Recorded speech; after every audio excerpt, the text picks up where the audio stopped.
Scott Morrison out of the country this week, focusing on his Pacific push before heading to London for D-Day celebrations. But he was dogged by questions about press freedom after back-to-back police raids on journalists. This is the week in politics. Striking the right chord on the world stage.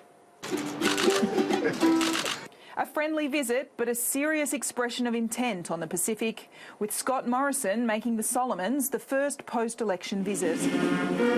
China's increasing influence in the region has been obvious, but the PM was diplomatic. It is not our place to provide advice. From the Pacific to London, where Mr Morrison had an audience with the Queen. Very nice to see you.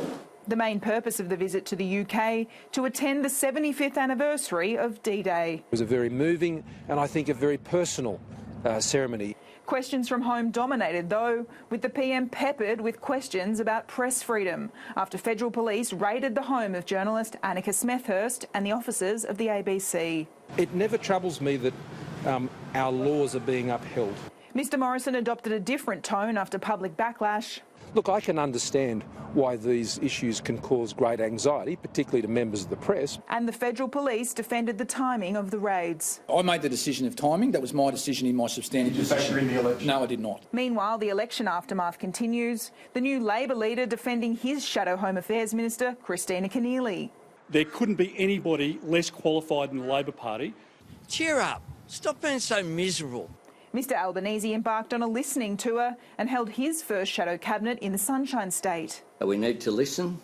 We need to hasten slowly. In the face of economic headwinds, including the worsening trade war, the Treasurer remains confident that the government is taking the right approach.